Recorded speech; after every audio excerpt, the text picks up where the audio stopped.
He was surrounded and tackled by immigration agents. I think it was January 15th. He reports that they set off flashbang and then tear gas, and that he specifically then was shot with pepper bullets in his leg. He was surrounded by border police. And then when they tackled him, they held down his face and pepper sprayed him directly in the eyes. He reports gasping and gagging. He can't breathe. He's injured. And in this moment, he throws his camera. And so I think this image has his camera literally like mid-throw to another photographer. And it moved me so much, right? Welcome to Get the Picture. Our guest today is someone I interviewed for a previous podcast I did, but this is her first time on Get the Picture. She's a Bay Area-based movement photographer, meaning she does photos of protests and other events organized by movements organizing for progressive, radical, and revolutionary social change. In February, she wrote an article titled "Photojournalists Documenting Trump's Deportation Forces Play Critical Role but Face Increasing State Violence." After reading that article, I asked if she'd come on the podcast to talk some more about it, and I'm thankful that she said she would. So welcome to Get the Picture podcast, Brooke Anderson. Hi, Brad. It's so good to see you again. Great to see you again, too. So before we dive in about your article, let's just start with a little bit about what you do as a photographer. When and how did you get into photography? When did you first get into political activism and movement photography? And how did those two things come to overlap? Yeah, let's see. I came up in the social movements through the environmental justice movement in downstate Illinois in, I don't know, it was probably like 1997, 1998. Fighting medical waste incinerators. In my hometown, there were these two medical waste incinerators that when they would burn, all the waste that gets created in a hospital were releasing dioxin, this incredibly dangerous chemical, into the air. And all the folks that lived around that hospital, which happened to be more working class, poor communities of color, mostly Black residents of the town that I lived in, were getting sick. They were getting respiratory issues, heart issues, nosebleed, headaches. And I just happened upon the campaign. I was interested in it. And the folks there that were fighting that, they didn't necessarily call themselves activists or organizers, but they were going door to door and they were holding meetings and they were pushing to shut down these incinerators. And within like 6 months of when I joined the campaign, we won. Not because of anything that I brought to that campaign. I just had the really good fortune of getting to have an experience that I think so few folks in a social movement have, which is getting involved in something and right away winning and like learning that, oh, wow, the thing we just did, we can do more of that. And I was hooked. So yeah, that's how I got involved in organizing. Amazing. So photographers that do the kinds of things you do, documenting political movements, often get a sort of front row seat to intense and sometimes conflict-filled situations. And that means we often see and experience things that most people may not see. And that can include both exhilarating and amazing things, but also traumatic things. Your article that we're here to talk about today gets at some of the more sort of traumatic side of things, some of the incidents involving repression against photojournalists covering protests, specifically the ones covering immigration enforcement operations over the past year and the protests against them. So tell us a little bit about the article that you wrote and what prompted you to write it. Yeah, so I wrote this article for Prism, which if folks don't know Prism, highly encourage you to look them up, prismreports.org. Phenomenal media, women of color-led newsroom, folks that are grounded in social movements, but doing really incredible, rigorous journalism, really critical stories that we need. So folks should check them out. I've had such great experience writing for them. But yeah, I wrote an article that came out in February. It's entitled "Photojournalists Documenting Trump's Deportation Forces Play Critical Role but Face Increasing State Violence." I was moved to write this for two reasons. I think first was I was looking out in the world and just seeing the incredible work that folks were doing who are documenting ICE enforcement efforts across the country. I've seen that work in LA, in Oakland, in Chicago, obviously the work that you were doing and others that were doing in Minneapolis, and hearing from so many friends and colleagues and folks in both the movement and in journalism just how how tough it had been. And then I also got a glimpse of that myself. I was out at something called Coast Guard Island in Alameda, California, which is right outside of Oakland. And really early one morning when ICE was preparing for an enforcement action that was about to take place in the Bay Area. And, Customs and Border Patrol cars, SUVs start trying to ram through a picket line of mostly faith leaders at like 7 o'clock in the morning. So picture clergy, right? It's Catholic and Jewish and Muslim, and you've got and everyone wearing their religious garb, holding signs, right? And these Border Patrol cars are just trying to ram through this picket line. And when folks won't move, they almost run them over, get out of the car, and start shooting pepper balls at folks, including at point blank range, into one Pastor Jorge Bautista's face. And I captured this photo. It's in the article. There's other photos of him from other photographers afterwards of just, his face reacting, right, to the pepper spray. And I'm no stranger actually to police violence and state repression against photographers and photojournalists. I've, been hit before by police covering actions. I've been arrested, spent the night in jail. And there was something about that moment that clicked for me of ICE and Customs and Border Patrol is, obviously it's not just about immigration enforcement. It's really, Trump's goon squad against social movements. And obviously communities in the United States have been, especially communities of color, have faced epic levels of violence from police in social movements and out of social movements for decades and for centuries. And so that's not new, but the level of unbridled rage that's coming from ICE that's specifically, that has there's no chain of command in that felt new. And I had this moment where I was like, oh, I think what I just witnessed felt more like a terror attack than it did police enforcement. And so, I can say a little bit more about the article, but those were really the impetuses. It was talking to friends who are experiencing this out in the field and getting a taste of it myself. What's the response been so far to the article?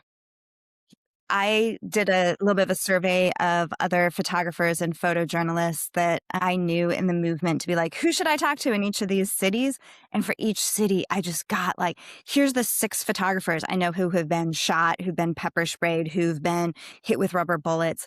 And then once it came out, then I figured I'd sort of collected the majority of the incidents that were out there. And then once it came out, my inbox was a flood of oh, this happened to me. Here's this other incident that I heard about. Thank you so much for writing this. That being the case, I think there's a tendency to be oh my God, these are the conditions we're facing. We must really gear up and protect ourselves. And obviously the article has a lot about here's some steps you can try to take if you're either a photographer or even just a community member who's documenting while you're there. That being the case, I want to say the overwhelming response was yeah, and this is why we need to be out there, right? It wasn't let's pull back, let's be more cautious. Oh, wow, this changes my mind about being in the streets with a camera. It was more this really demonstrates the power of the work that we're doing. And so let's protect each other while we do it. Let's be smart. Let's, fight these cases. But it was also let's be out there. I felt really horrified by the level of other incidents that folks shared and really heartened by people's sense of okay, yeah, let's be out there. So let's talk specifically about one of the incidents that you talk about in the article. You wrote about John Abernathy in Minneapolis, and that's somebody who I know because I was also in Minneapolis. But there was an image of him that went viral where it wasn't an image he took. It was another photographer taking an image up when he was basically knocked to the ground, surrounded by law enforcement officers. I don't even remember which agency they were from. And he's trying to throw his camera, and the image I think has the camera in midair. He's trying to toss it to someone to keep it safe as he's likely to be detained. And you talked with him for the article. What did he tell you, and why do you think his case went viral? Yeah, if folks haven't seen this image, highly encourage you to Google John Abernathy, Minneapolis photographer, and it'll come up because it's incredibly striking. But yeah, he was surrounded and tackled by immigration agents. I think it was January 15th. He reports that they set off flashbang and then tear gas, and that he specifically then was shot with pepper bullets in his leg. He was surrounded by border police. And then when they tackled him, I can't remember if it was a knee on his face or something. In some way, they held down his face and pepper sprayed him directly in the eyes. And It's so hard in these moments to you don't know that you're not going to die, right? And he reports, gasping and gagging, you can't breathe, he's injured. And in this moment, he throws his camera. And so I think this image has his camera literally like mid throw to another photographer. And it moved me so much, right? It's the dedication to get the shot, but it is also, I've had this feeling so many times when I've been photographing in the midst of arrests and police violence, you worry for your camera too. And you worry for two reasons. I don't want to put words in his mouth, so I'll just speak to my own experience, right? You worry, one, because it has SD cards in it that are the shots that you just got. And they may have been very important shots, especially if there has been police or ICE violence against protesters. Those shots not only tell the world what just happened, but they're often also used in court cases later to try to get justice for folks who've been wrongfully injured or detained or arrested, right? I have a practice often. I carry so many SD cards on me when I shoot that and because I've had my camera taken from me before, I often take the SD cards out after if there's a moment, and I give them to another friend who's less likely to be arrested. I put new ones in and keep shooting just so that my SD cards, if I get arrested, I won't have lost all my images, right? And if you're a community member and doing this on your cell phone, there's some apps that allow you to immediately upload that stuff to the cloud in case your phone gets taken. But anyway, so that's reason one, you worry about your camera. I mean, the other just really, the other reason is we're all freelancers, right? Or so many of us are freelancers. And so our tools of the trade, that camera can be $4,000, $5,000. And if you work for, the San Francisco Chronicle, the East Bay Times, whatever, you work for a legacy newspaper as a photographer and your camera gets hurt or confiscated, your newsroom is going to provide you a new camera. That is not true if you're a freelancer. And it's not just that you're out the money, you're out the literal tool you need to do your job. So of course you worry for your camera. So anyway, those aren't John's words. Those are just why when I see that image, it really moves me. And so he throws this camera to another photographer, just like, I'm getting arrested, take my camera. And luckily that camera makes it back to him at the end of the day. But I think that's why that photo went so viral. And, kudos to John for doing that work. But I also just want to lift up these are your friends, your comrades, your community, Brad, but who is doing this work in Minneapolis and the Twin Cities and so many cities across the country trying to document this. And so, for every, John Abernathy that there were dozens and hundreds of other photographers who similarly were injured, lost their gear, and, did just really unrecognized heroic work, whether those are photographers, folks doing foot patrols, just folks standing outside of daycare centers in sub-freezing weather to make sure that their neighbors weren't abducted trying to drop their kids off to school or get to the hospital or go to their jobs or get food. So yeah, that's John's story. I have to keep reminding myself he's there as a journalist to document things. He's not there holding a sign or yelling and throwing things at the police or whatever the stereotype might be. Sounds more like war photography, literally, where you have to think about protecting your eyes, protecting your head, protecting your body, protecting your gear, and thinking about what happens if I don't make it back or what happens to the images, all those types of things. It definitely, to me, it starts to feel like it. And we're a day out from the 6th anniversary of when the police in Minneapolis murdered George Floyd. And there was a similar wave of protests in Minneapolis that I was out, a lot of other people were out covering, where similarly, all of us sort of quickly looked more like war photographers as we got sort of bulletproof gear and masks and eye covering and all that stuff. Anyway. Yeah, if folks are looking for more information, there's a just absolutely chilling piece in the Los Angeles Public Press entitled When Your Local Reporter Needs the Same Protection as a War Correspondent. And it's from this editor, Michelle Santa Rosa, I think is her last name. That, it talks about are we now war correspondents as journalists in LA was the question she was asking her newsroom. And what does that mean as an editor who has responsibility for her staff, right? And these are all staff who mostly grew up in the neighborhoods they're covering, many of whom had family that were impacted by the raids and were getting traumatized and shot and doxxed. And, I think while we say that, I want to both use that to name the level of authoritarianism we're seeing rise in the United States. And then also want to name this is what has been happening to photographers in Mexico and Palestine and so many places in Latin America of folks who've been land and water defenders for centuries. And so, we're talking about, and this article really speaks to examples in the US because that was the audience. And this is also trying to name a particular trend in the United States. But, just want to, I can't remember even what it's at now, but 250, 300, something like that, journalists in Palestine that have been killed since the sort of more recent wave of genocide there. And so, just want to name that folks have been in that for forever. And what we're experiencing in the US also, pales in scale compared to what we're seeing elsewhere. So let's talk about a couple of the other stories that you make reference to in the article. Can you tell us what happened with Ryan Mena in LA and Mario Guevara in Atlanta? Yeah, for sure. Let's start with Ryan. So, she was working covering the ice raids for Southern California News Group in June 6th of last year when this is wild. She was literally hit back in back-to-back days. So she was struck on day one, or the first day, she was struck in the head with a rubber bullet. And the reporter next to her was hit in the head with a tear gas canister, right? And, she talks about she has asthma. And so she talks about having difficulty breathing. There's like reporters next to her where folks in the crowd are helping to like flush their eyes with water. And she's got, this like grueling headache. She's throwing up. She gets diagnosed with a concussion.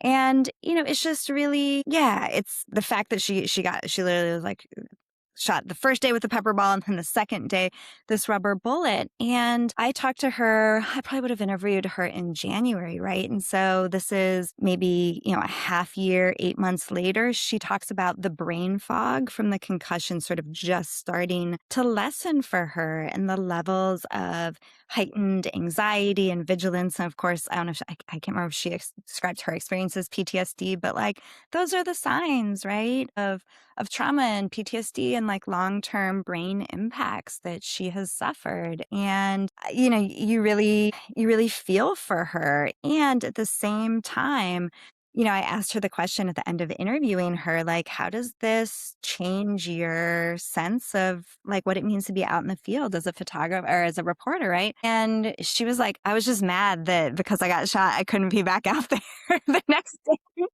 She'd gone through 2 days of this. And she was mostly like, I was just mad. Like, I just wanted to be back out there. And, she said, this won't stop me.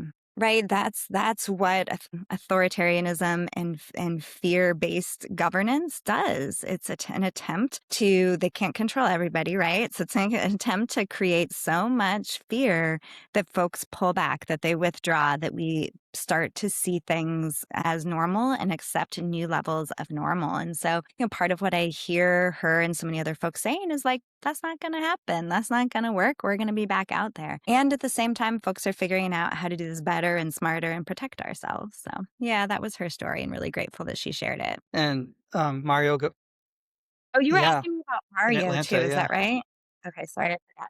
Yeah, let's talk about Mario because I think this is I think so much of the assumed consequences for journalists have been around violence or losing their jobs. So and there's a different situation. So Mario Guevara is a Salvadoran-born journalist. He was here in the U.S. seeking asylum, and he was arrested while covering a No Kings rally in Atlanta. And the local, I actually don't know the specific circumstances of his arrest, but the local prosecutors dropped the charges, right? And this happens all the time. The police are like, arrest somebody. It gets time to prosecute. Prosecutors look at it and they're like, there's nothing here. This isn't worth it, right? So local prosecutors dropped the charges. And then Guevara was turned over to ICE. And so arrested, prosecutors don't prosecute, and then turned over to ICE and spent 100 days in ICE custody and was eventually deported back to El Salvador. And this is for literally covering a No Kings rally, right? And I was mostly covering things that were around ICE enforcement, but folks have been to No Kings rallies across the country.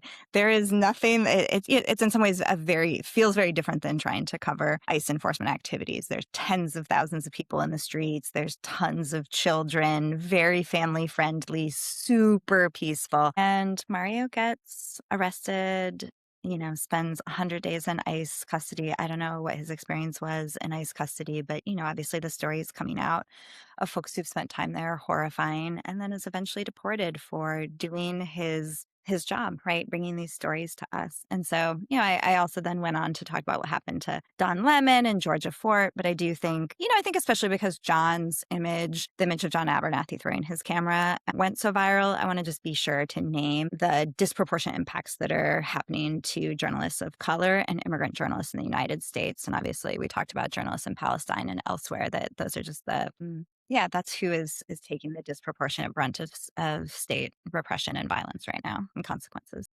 Wanted to get into their case next. That was also in Minnesota. And can you just talk a little bit about that one and what happened and why that is particularly disturbing?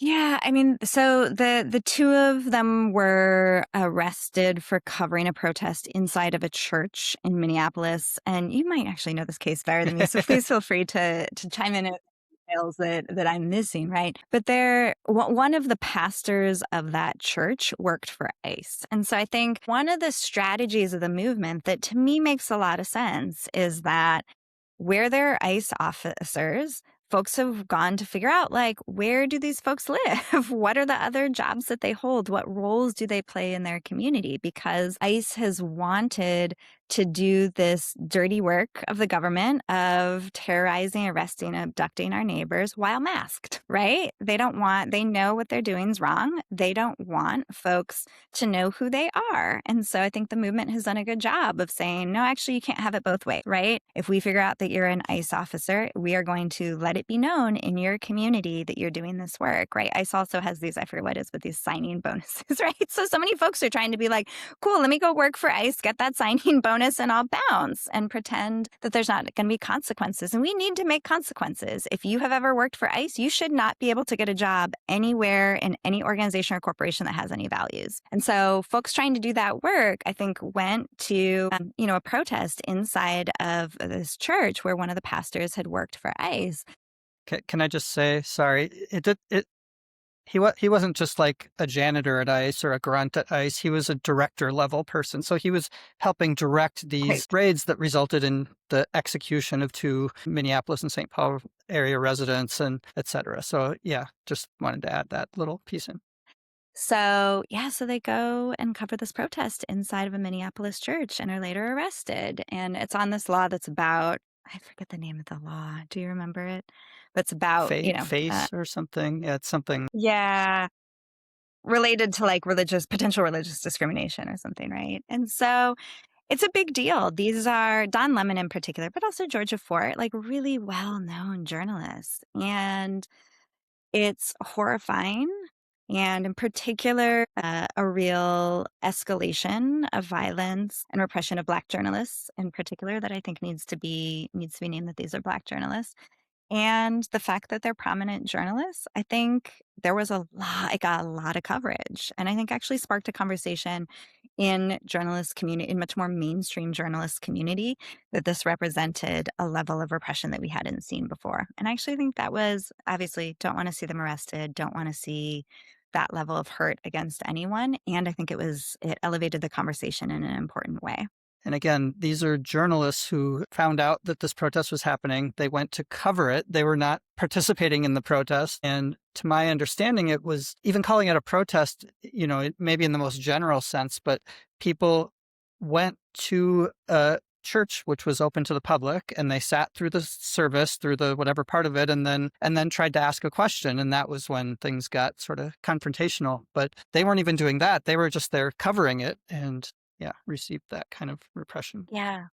If I can chime in on that before we move on, there's another case that I chose not to write about for this Prism article, but that I feel like is of the same, sort of on the same tip that's important to name. And it was a photographer, Alexa, I think it's Wilkinson, who photographed protesters who threw some red paint on the facade of the New York Times building around the really misleading coverage that the New York Times was putting out around the genocide in Gaza. And Alexa, who I think uses they, them pronouns, they had been tipped off by these protesters that this was going to happen. They go and they take some photos of it. And this is a thing that I've done so many times, right? The movement, trusts me. And so we'll often say, hey, we're going to be here at this place and at this time, and often don't exactly say what they're doing, but they're like, you may want to be there, right? And so Alexa goes, they take these photographs and they're charged with a felony for taking these photographs. They were not participating in the protest, and eventually those charges were dropped. But it was probably a year later of this photographer. I don't know them, but I imagine like wondering whether they're going to spend serious time in jail just for taking photos of a protest, not even participating in that protest. And I think the mainstream media is often trying to make a distinction between protesters and press, and I think there's some utility to that. And it's also like, what if she had known? What if they had known, right? And so, I think we need to really protect folks like Alexa, like Don Lemon, like Georgia Fort, like John Abernathy, like Ryan Mina to go out and do this work. So you mentioned a little bit before, but if there's anything else you want to say about your personal experience with being targeted by law enforcement while doing photojournalism in protest type situations, you talked about experiencing this new normal in the current wave of ICE protests. What would you say about that? What is that new normal? Yeah, I mean, to my personal experience, I've been thrown to the ground and arrested during Occupy Oakland, was part of a long lawsuit that ended up winning, not for me, but collectively and for folks who had pretty significant injuries. I think it was $2 million in damages and some pretty significant changes to the protocols for police handling mass demonstrations in Oakland. I was repeatedly struck by batons by Berkeley police as part of some protests that I were covering against Urban Shield, which is this like kind of like militarized war games expo that was happening in the Bay Area, and also really out of that trained fellow photographers on how to try to stay safe while covering these protests when police violence is such a risk. And my experience even in those examples was that often what would happen is that city police, county sheriffs, state highway patrol would arrive on the scene and often give a dispersal order. And there'd be an opportunity if you were like, okay, this is, I'm going to clear the area. And often then folks who stayed were risking some more arrest. And that doesn't mean that that happened every time. Sometimes there were times that cops just ran in and unannounced. But the new normal feels like a willingness to run over protesters, which obviously has happened before, but they're just like as the MO. The masked, where we can't see the faces of the agents, and so the level of like impunity and difficulty holding folks accountable. And my sense is that the command structure within ICE and CBP, I didn't get a sense that there was any like checking back to a command structure. It just felt like individual agents that were in some ways the way that folks talk about paramilitaries in other countries, that is the level that I think we're looking at for ICE and Customs and Border Patrol. Right. And then not having to wait to make those decisions on the fly to go with severe repression. And at the same time, knowing that if something goes beyond normal, like if they kill somebody, they will get 100% support from the people at the top immediately, like we saw with Alex Preddy and Renee Good. And Brad, I'm curious your take on this from the outside, from the Bay Area. Um, all the horrific violence that we saw in Minneapolis I think, my read on the situation, a lot of other folks, is that ICE and Trump and ICE were using Minneapolis as like a test case, and we're likely about to do that same thing in 15 other cities. And we were all expecting to be in that situation a month later. And we're looking at Minneapolis for like, what do we learn? How are they fighting back? How do we get prepared? Okay, we have 3 weeks, especially because the ballooning budget for ICE and them hiring all of these new agents with zero process, zero training. Not that that matters, but still.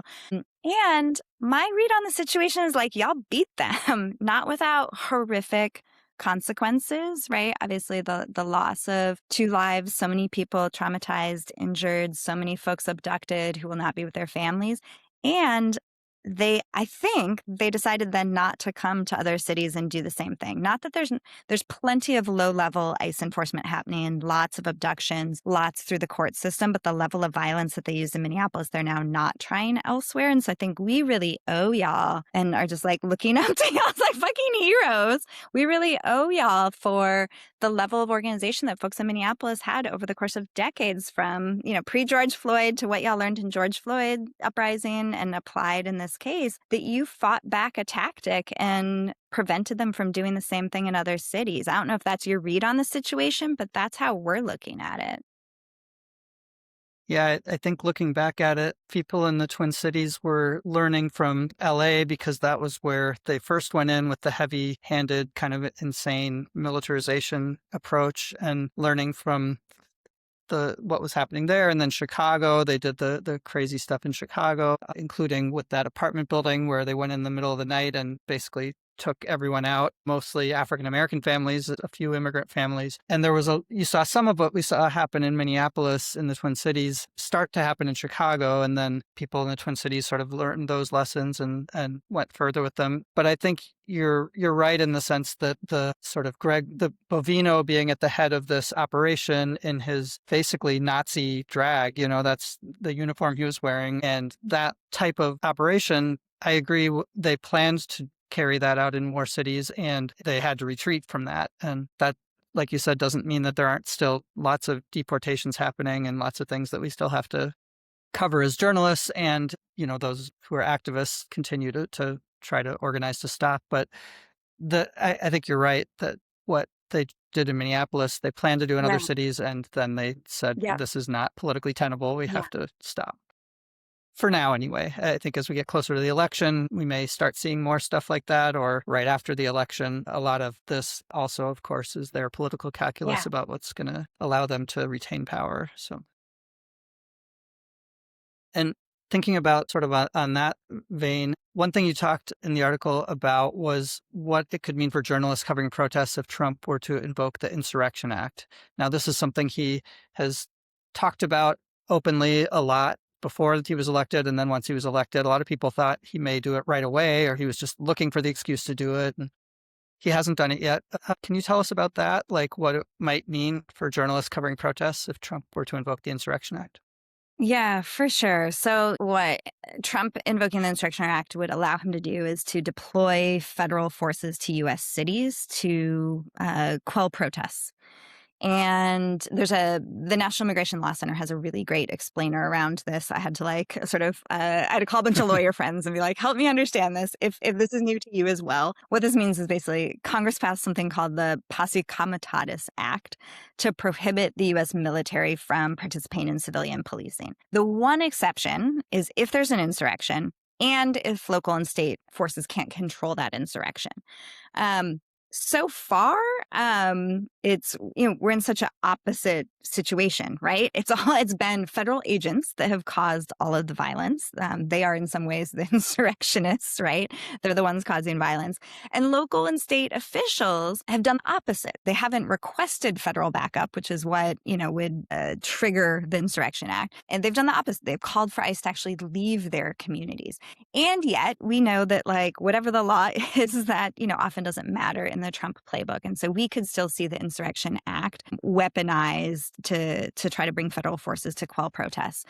I really think there's ways in which what happened in Minneapolis and seeing what the protests were against ICE enforcement was an attempt to also see a test, right? For Trump to see what would happen if I did this, if we paused the elections or stole the elections or put federal troops in major blue or left cities during the elections, right? So if the Insurrection Act does get called, we know that would be illegal if it does, but if the Insurrection Act is invoked, I interviewed really longtime civil rights and movement attorney John Viola to try to understand what would that mean. And so one of the things that he told me that I thought was really important is that the Insurrection Act by itself does not suspend the freedom of press.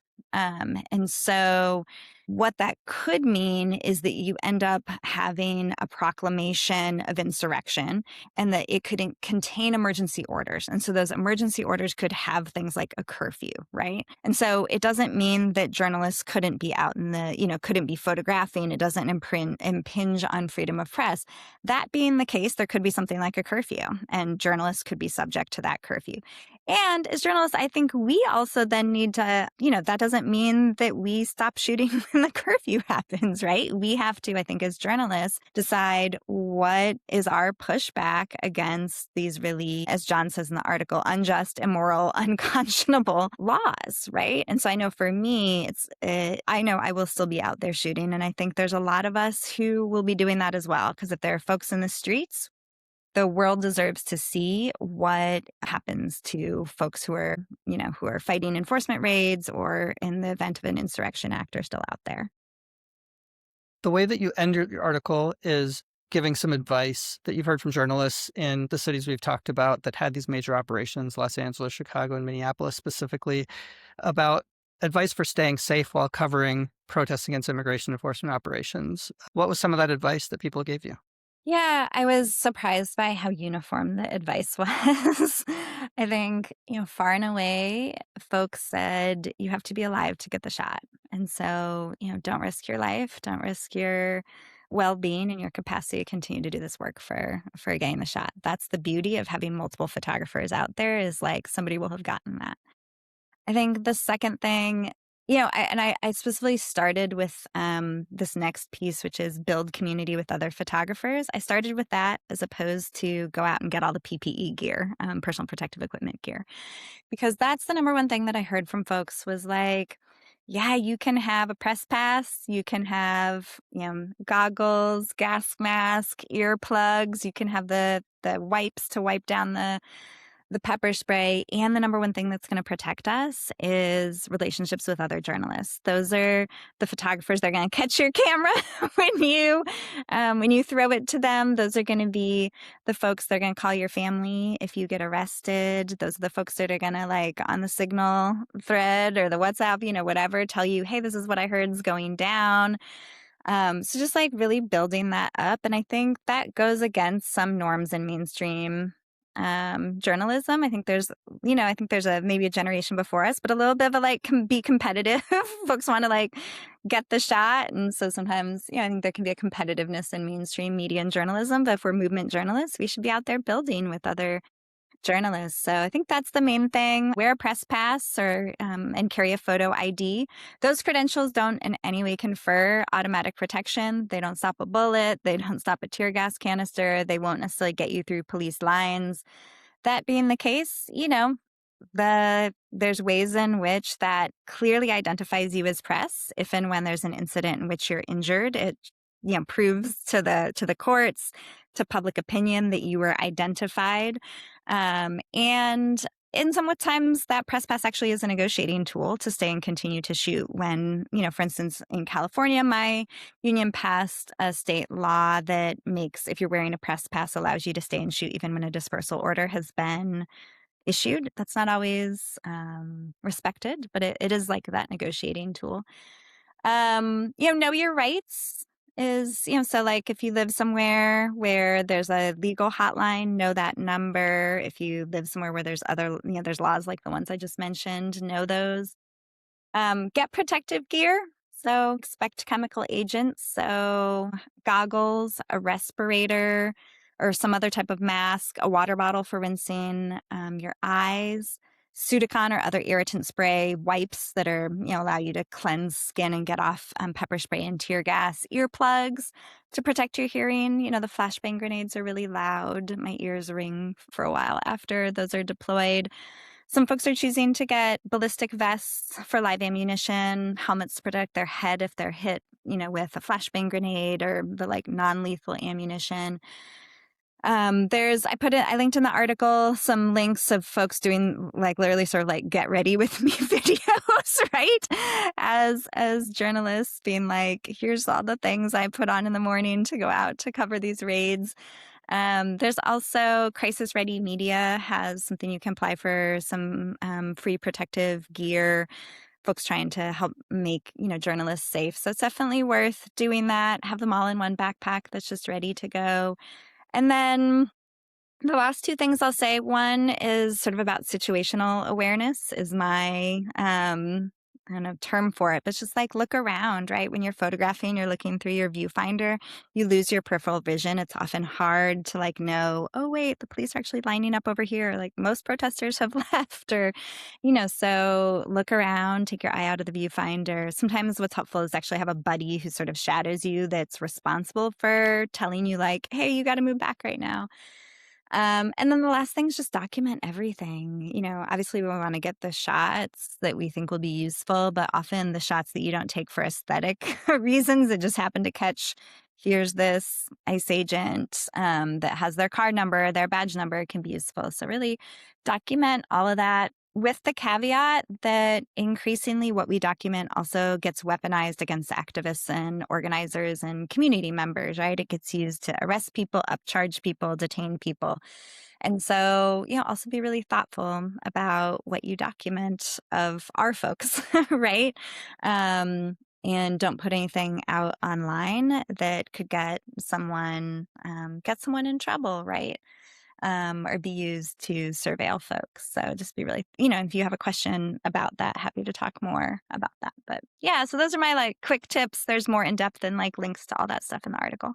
The article that we're talking about is up on Prism is the name of the media. They are at prismreports.org. I think if you searched Prism and Brooke Anderson or Prism photojournalist violence or something like that, you will find it. Brad can also put it in the show notes. I am at movementphotographer.com. If you're on Instagram, I'm at movementphotographer. And yeah, I just want to, Brad, thank you for bringing these conversations to the forefront. As I said about the article, it's an excuse to be in conversation with other journalists. And so I just so appreciate you holding space for these conversations. I think your work in Minneapolis was, and not just recent times, over the long arc of it has been brilliant and has so added to the canon of work that we have of the movement. And what made this year possible in Minneapolis is what came before that as well. And so, Brad was the first person when I was like, who should I talk to that I reached out to. And so thank you for your connections and your camaraderie and your community and for the work that you're doing and holding space for these really important conversations. Just appreciate you so, so much. Thank you for those kind words. See, this is why you get invited back to my podcast again and again. Just say super Love nice to do it. things. Yeah, and it's out there, y'all. And if you have an experience with this, I'm not necessarily writing another article, but let's be in conversation. So encourage folks to reach out. Would love to hear what keeps you safe. Would love to hear if you've had an experience with police violence while covering protests. Absolutely. Well, thanks again for joining me today for this conversation. And for all of you listening, if you haven't yet, hit all the buttons you have to hit to like and subscribe and do all the things on Get the Picture. And if you can afford to give a few bucks a month, support the podcast on Patreon. That'll help me keep it going. Thanks so much, Brooke. Thanks, Brad.